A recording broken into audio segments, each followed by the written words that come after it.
Senua finds a unique courage to keep pushing forwards on her quest, no matter what. She sees the world differently to those around her and faces challenges others would avoid. When driven so strongly by one powerful purpose, she will do anything to rid the world of the darkness. This is her life's mission, and she will not stop until she fulfills her quest. My name is Eddie, and I have lived with psychosis for most of my life. To me, psychosis means living in a different reality, a reality that isn't shared with other people. Often living with psychosis is dark and miserable. While experiencing psychosis, I've got to hear the voice of God, the opposite, seen and spoken with angels, and been to hell itself. Recovery college and peer support really did turn my life around. I thought I would never get better, and yet here I am.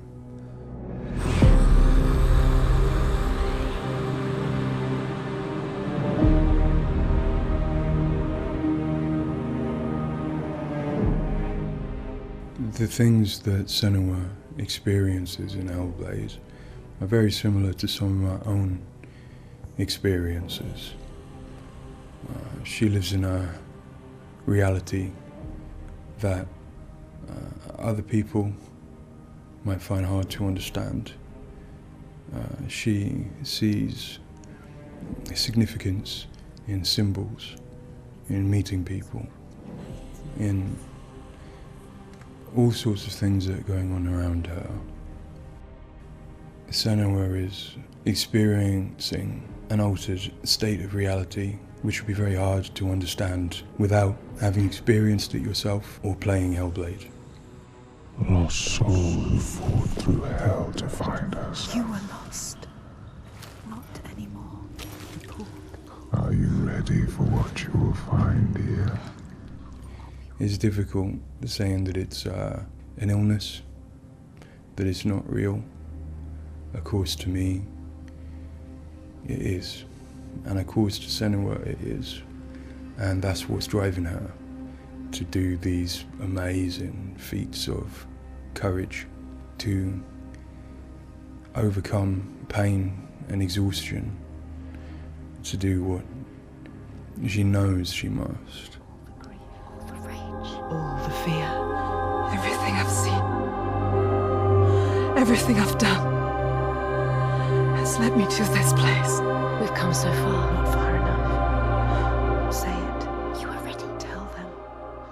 In Senua's Saga Hellblade 2, we tell the second part of the story of Senua, a Celtic warrior who, like Eddie, has experiences of psychosis, seeing the world in a unique way and existing in a reality unshared by others. At a surface level, this manifests for Senua in seeing things that others don't, hearing things that others don't, and having unique beliefs about the world. My name's Paul Fletcher. I'm a psychiatrist and a professor of neuroscience at the University of Cambridge, and I've been working with the Ninja Theory team on Hellblade and other projects for several years now. I am a clinical doctor, but have also added research and teaching to my role. And in all three areas, I'm especially interested in the human brain and how it strives to make sense of the world, which is complex and changing all the time. The lake, like a mirror. You can see the reflection. Senua, like many people, experiences psychosis. Now, psychosis is not a diagnosis, although it is associated with a number of medical and psychiatric conditions. But ultimately, it's a loose description of a shift in one's experience of reality. What are you doing? Screams of the dead. There's something here. They are not. I need to find out what it is. They are. A person with psychosis might experience changes in their perceptions and their beliefs. For example, they might see or hear things that other people can't. And they might come to believe things that are quite uncharacteristic for them. For example, they might feel that somebody, perhaps somebody even very close to them, is intent on trying to harm them. Now, it's very important to remember that this is not just a vague feeling or an imagination. To the person, it feels like their reality, just as everything around me feels like my reality to me.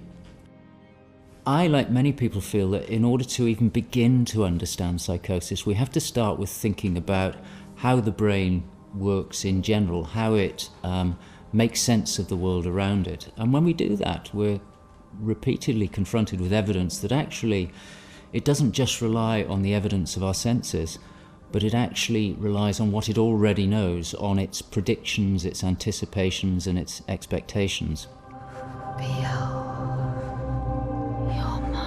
Your voices. Now that might seem like a defect. After all, why would we want to rely on what we already know rather than what the world is telling us?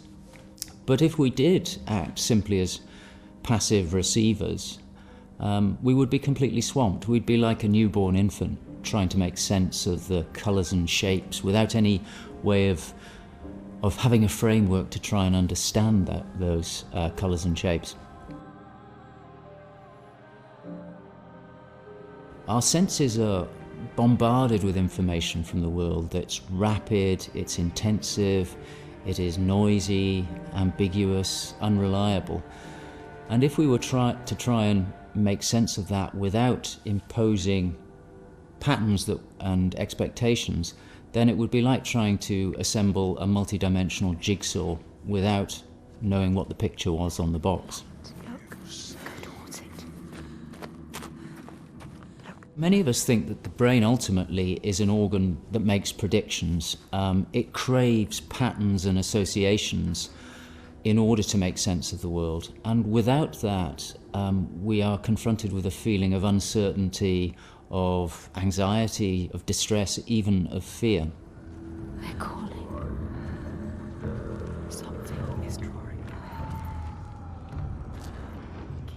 Where do these predictions come from? Many of them are actually embedded in the structure of our brain, probably wired there by evolution. Many of them come from our earliest experiences as babies, trying to make sense of this new world that we're born into. Many come from our early childhood experiences, from what we learn from others and how we interact with others, from our parents, our teachers, our friends.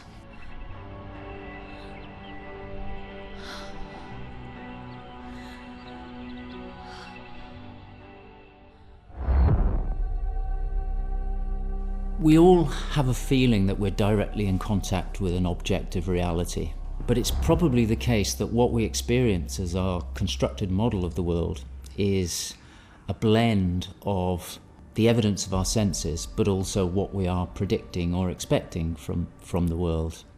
So this blend exists in a very fine and delicate balance, and the weighting of that balance probably varies a great deal across different individuals.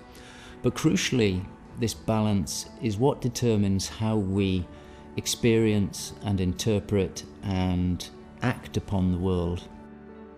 And some of them are embedded in shared experiences with others, our society, our culture, our arts, even our religions and our mythologies.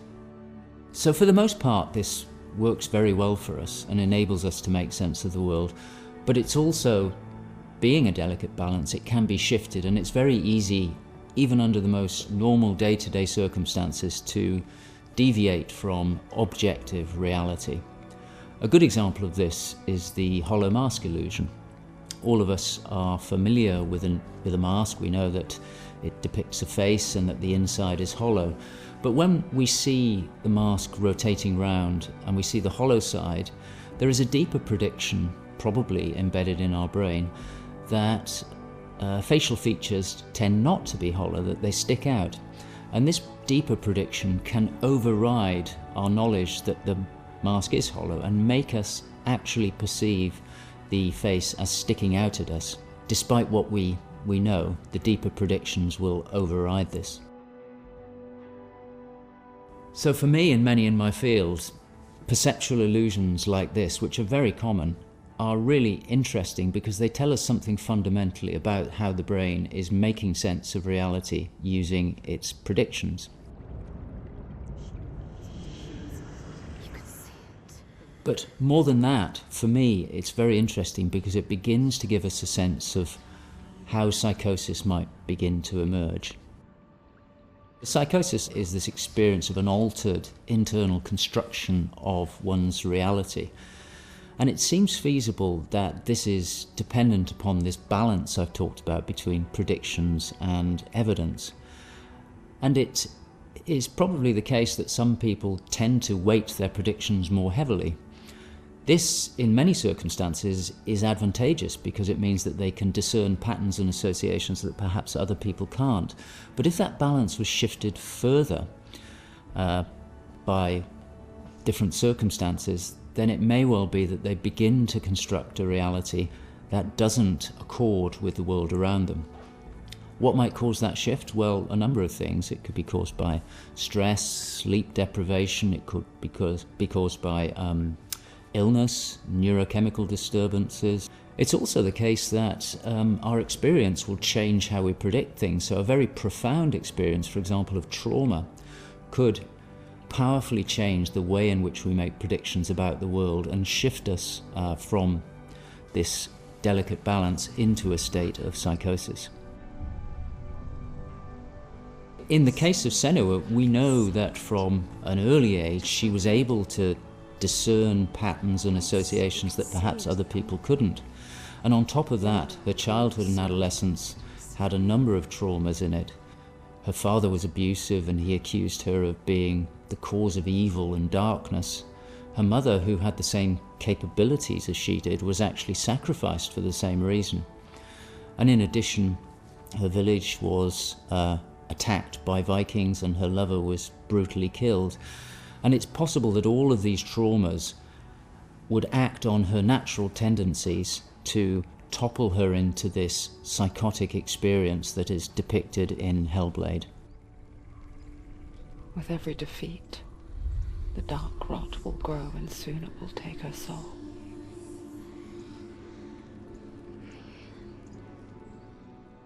In Hellblade's Senua's Sacrifice, we find Senua discovering and understanding her experiences.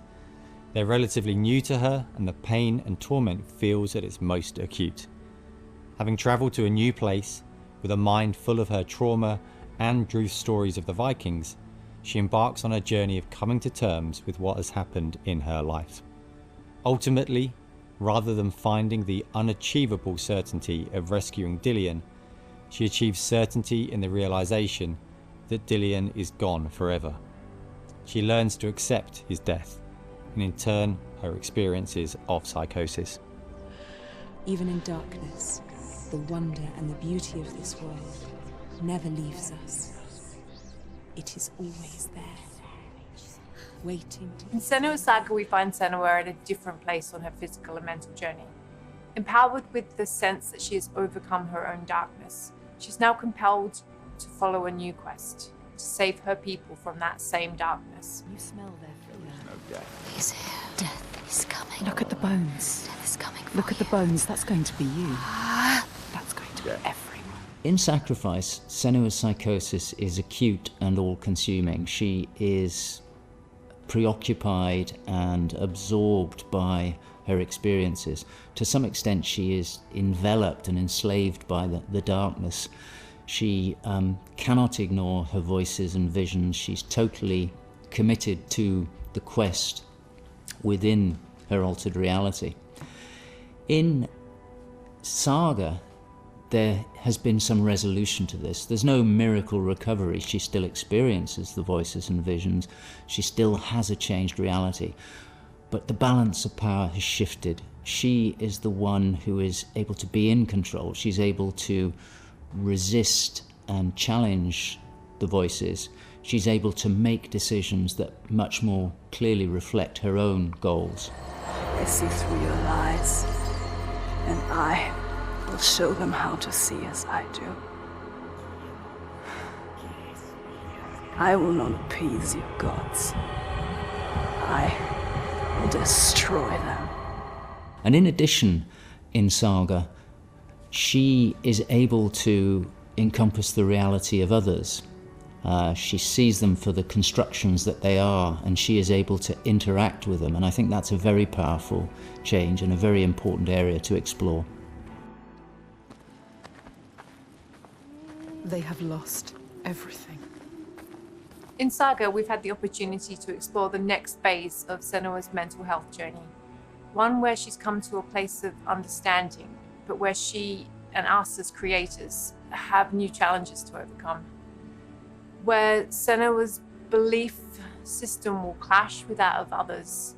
Her experiences will play out in the presence of people who don't share her perspective.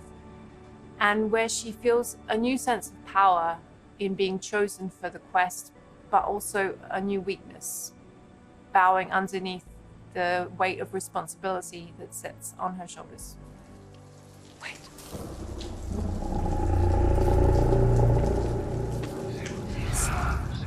In Saga, we have once again utilized binaural audio to bring Senua's voices to life. Her furies still travel with her, but their tone has changed this time.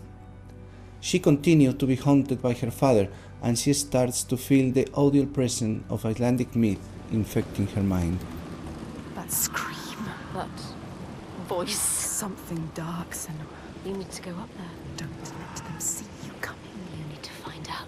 Don't let the monsters find you. You can do this, Senua. To hear the world as Senua does, we spend time with people with lived experiences of psychosis, and also with Paul Fletcher. This made a strong basis of what it is to hear voices, what they say, how they sound, how they change or react to external stimulus. And this paired with all we learned from the first game, Hellblade: Senua's Sacrifice, led us to create Senua's own sonic version of reality. To me, it's a privilege to sit in a room to play our game, and as we progress, hear their comments, thoughts and suggestions. Each one provides a different perspective, and I find especially inspiring and humbling to hear from Eddie his own experiences.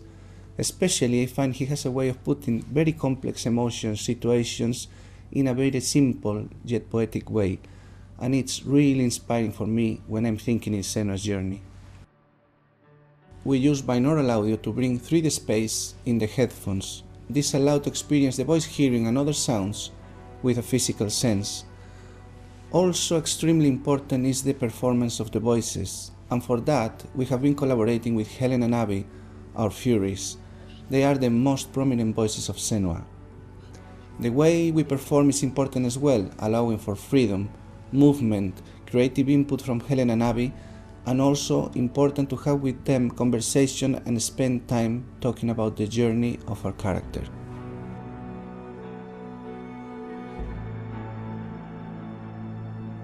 There is a lot of time gone into experimentation, so every sound in the game is connected in some way with the emotion that Senua is experiencing as she travels through Iceland, from the sounds of the nature to some of the musical moments. What's a sign? Beyond of its uniqueness or not, I find that for me, something extremely important is to create a connection beyond the game. So in understanding Senua's own reality and going on a journey with her, I hope our players will understand better how people experience reality different, and in doing so, I feel we break those walls that keep us distant and lonely. My brothers used to come here to practice fighting. Sneak out. Follow them. For Saga, in order to bring Senua's experiences of hallucinations to life, it was very important for us to listen to people's real lived experiences. It was then a case of thinking about how Senua's world and reality might look when faced with these types of examples. This would have been impossible without Paul Fletcher and amazing people like Eddie and Kathy, who've been so open and honest about what they have been and do go through on a day-to-day basis. I think it takes real strength to be able to talk about such personal things to a new group of people. On the visual side, we have lent into things like repeating fractal geometry shapes, cymatic patterns, with lighting and post-processing changes to all help reflect the current feelings of Senua. And hopefully, when combined with the audio and gameplay, the player will get a sense of what we are aiming to achieve. Dying right before your eyes, just like before. No, this cannot happen again. You couldn't do anything. We have to stop it happening.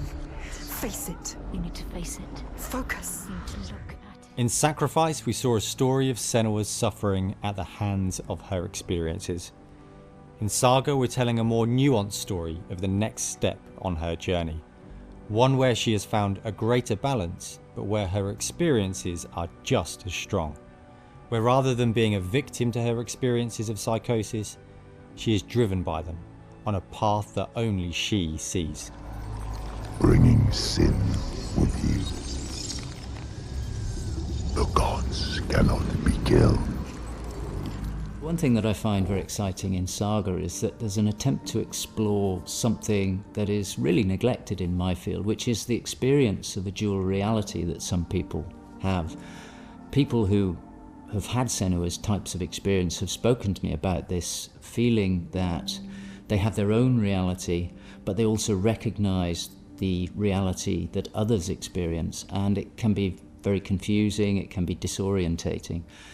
And it's exciting to me that the game contains an explicit attempt to portray this experience of dual realities, and I think it'll be very interesting to see how people respond to that. It's amazing what has been done and what's been portrayed. I think it's really difficult to turn words into what other people might be seeing, but I think I'm always blown away by what Ninja Theory come up with for their games, and I'm really stunned at the quality of, you know, the things that she sees and the sounds of the voices that she has. I think they're pretty realistic. She's getting closer. Yes, she can feel it. I hope that the game will help people who maybe don't understand psychosis or don't know very much about it to start with. I think by experiencing some of what they will do in the game, I think it brings to life a little bit of what it's like to have psychosis, and I think hopefully people will learn from it. Now I'm working as a peer support worker, and what that means is that in my case, in the job that I have in my role, it means that I go to see my people, to see my peers. We talk about how things have been. The way that Hellblade has captured the experience of psychosis is nothing like I've ever seen before in terms of its realism, in terms of its fairness to people like me.